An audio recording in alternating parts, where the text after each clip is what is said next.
pretty much, saying that, especially after Kyrie got hurt, then the series was over. I think our guys are using that as motivation.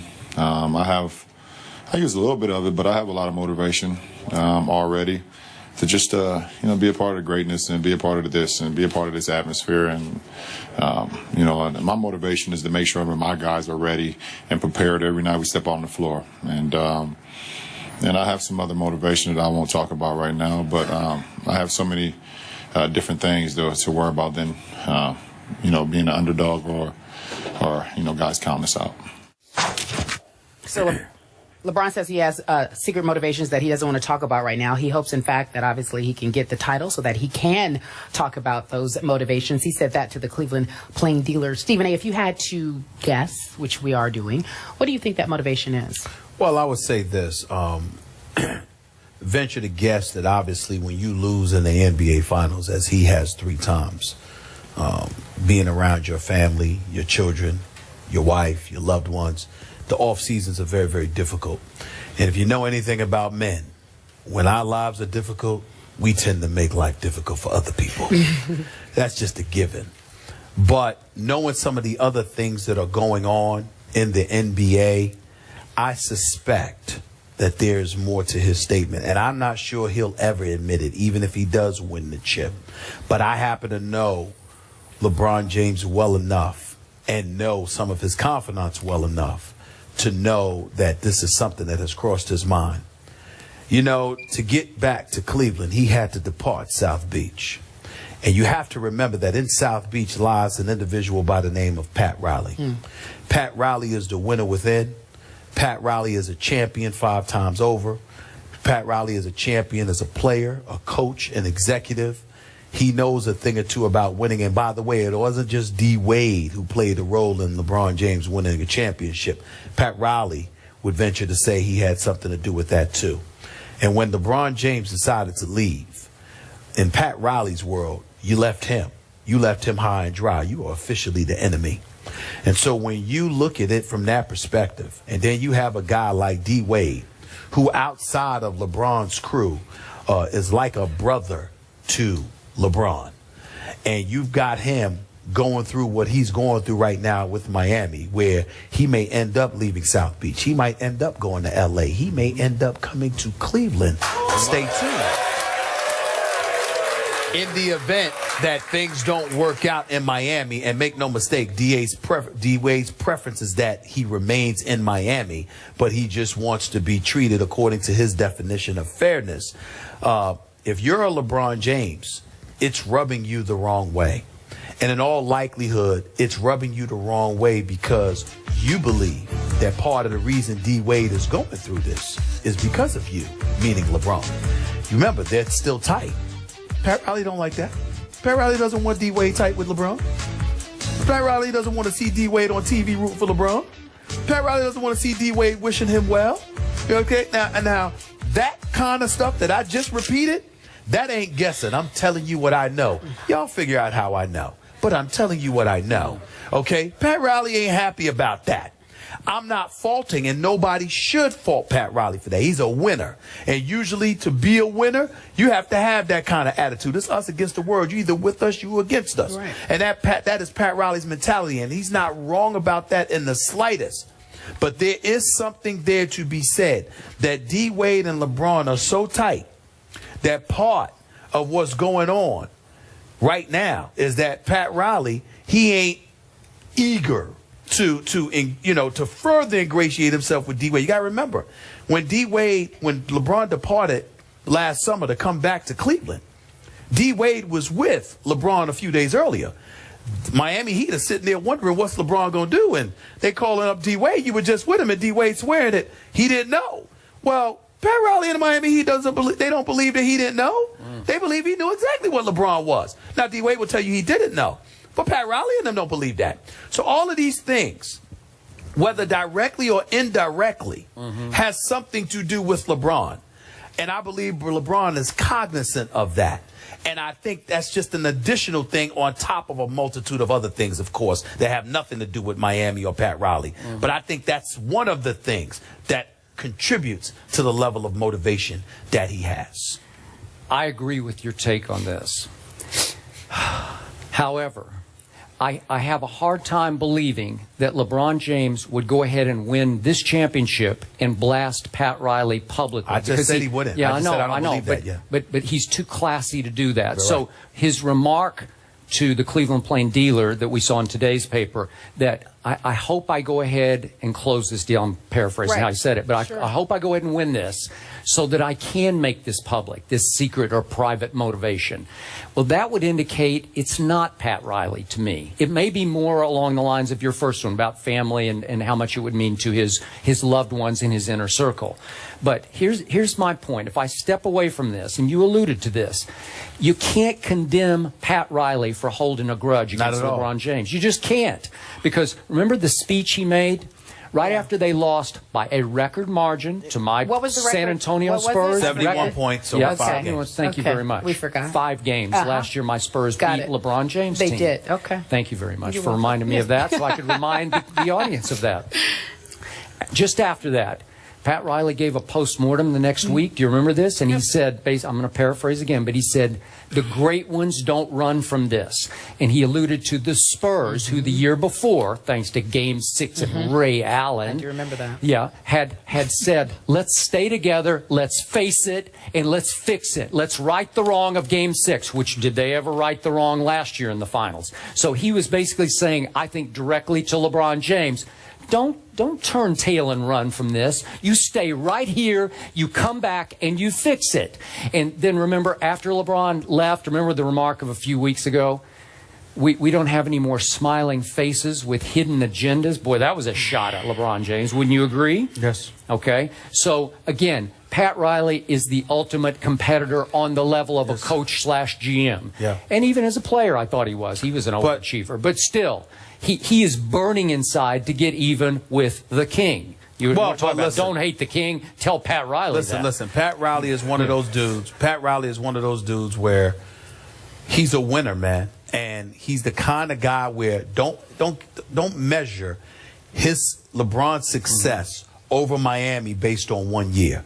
Pat Riley's got to fight. Pat Riley was contemplating retirement until LeBron left. Yep. He's accomplished everything and stayed on and was ultra motivated because LeBron left. And I got news for y'all.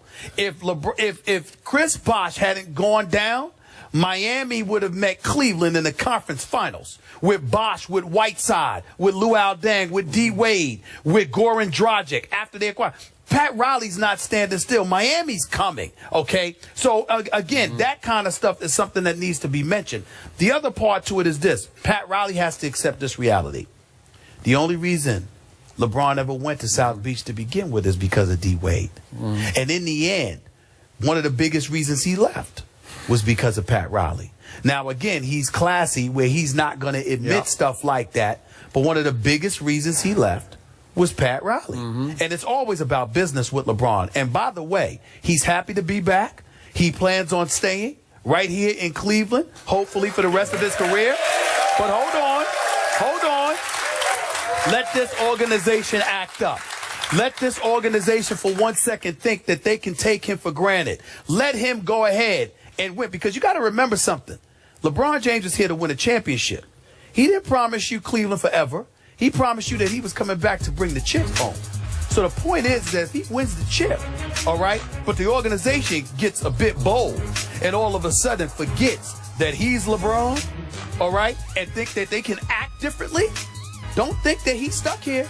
You better treat him right this time, because the last time he was here, the organization and some people associated with it didn't treat him with the respect and deference he deserved. He's cognizant of that. Okay, that's fine. My final point here is we part ways in our theory on one final point, and that's Dwayne Wade's role in this. Trust me on this. Dwayne Wade has mixed emotions because LeBron James, because of LeBron James leaving, remember, Dwayne took pay cuts. He sacrificed pay twice for LeBron James, to get him there the first time and then to keep him there. And LeBron left Dwayne a little high and dry, and now Dwayne is paying the price. And I agree with you. Pat is holding his feet to the fire. But trust me on this one. Dwayne Wade knows that he sacrificed for a LeBron who then went home, and that's fine. And God bless all of you because you deserve to have him back. But Dwayne Wade is still paying a price for that. Dwayne Wade may be paying a price, but Dwayne Wade is fully aware that LeBron James' departure had a hell of a lot more to do with Pat Riley than it had to do with him. Don't think that. Okay, but he had already sacrificed to keep LeBron there, and now he's paying for it. He was willing to do it. But it wasn't like LeBron didn't sit there and inform him. LeBron never sat there and said to Dwayne Wade, I'm staying. No, Dwayne Wade knew that LeBron had his issues even with to people the last outside moment, of Dwayne Wade. Dwayne was still a little bit surprised by it. He wasn't surprised. He was disappointed, but he wasn't surprised. And you also have to remember, LeBron left Cleveland to give him 4 years. He owed D. Wade nothing. Yeah, we leave it there. That's a tough stance. We leave it there. What is the secret motivation? We'll find out if Cleveland gets the chip. When we come back, we're talking about LeBron. Can the Warriors shut him down? That is the question. The debate on the other side of the break. First take in the flats for the NBA Finals. We'll be back in just a moment. Excited to be here. We're wrapping up our special game show with these Cleveland fans talking about none other than the King. LeBron James has been carrying the load for the Cavaliers the first 2 games. He scored 83 of their 195 points over the first 2 games. He had 44 points in game 1, 39 in game 2. So we're talking about how the Warriors defend LeBron James. We're going to ask you to put your coaching cap on, Skip Bayless. Do you believe that Golden State should change the way they've been defending? This game in Cleveland tonight, or as you folks have been calling it, Believe Land. I like that. Thank you. Golden State has to figure out a way to push the pace, to up the RPM of this game into their kind of game. And the only way I know how to do this is to start trapping LeBron James at three-quarter court or half court. I'm not talking about doubling LeBron James. I'm talking about trapping him quickly, and because he always makes the correct basketball play, get him to give up the basketball and hope it ends quickly in the hands of one of his snipers, JR, James Jones, whoever it is, Shumpert, and that they decide to shoot it more quickly than they usually would. Now, if JR gets hot, it's good night Golden State, okay? But to me, if you keep letting LeBron James walk the ball up the floor, walk into the offense, walk somebody down into the low post, and score a basket at the end of the shot clock, that is a recipe for 2-1 Cavaliers. And that's what, okay? You got to switch that. You can't let it happen anymore. Well, what you said is not wrong, but your reasons for it may be. What you want to do is try to exhaust LeBron, because when he walks the ball up the court, what you're doing is enabling him to get rest while the action is taking place. I'll buy that. Because he's catching himself a deep breath while he's just walking the ball up the court instead of being pressured. But I think the other adjustment on top of what you pointed out was I think that Steve Kerr can't be scared to stay big. In other words, if you got Andrew Bogut in the game, he's only averaging 3 points, but he's averaging 8.5 rebounds. Keep him in the game and make sure it helps limit Cleveland to one shot. Because if you limit them to one shot, you limit their offensive possessions. You force Cleveland to play more on defense, and as a result, that will help neutralize LeBron as well. Part of the reason LeBron is being so damaging is because Tristan Thompson is averaging 14.5 rebounds a game. He's giving them more possessions, and so if you take away those possessions, then obviously that's another way to neutralize LeBron. So I don't think it's really about doubling him, even though I don't have a problem with that strategy. But I think you have to limit Cleveland to one shot. You have to make sure that you match their size and their girth down low so they don't get multiple chances at the apple. And I think if you go about doing that, then there's nothing wrong with letting LeBron do his thing, because LeBron is shooting less than 40% from the field. So it's not like Golden State's defense is horrific. It's that their offense isn't going. It's more important for them to get their offense going than to improve their defense. Their defense hasn't been awful. It's just that their offense has been awful, and Cleveland has had too many bites at the apple, and that's what their problem is. Yeah, I like your point, because the oddity of Game 2 to me was that Mozgov, who has been a godsend for this team. Where'd he go? Hang on.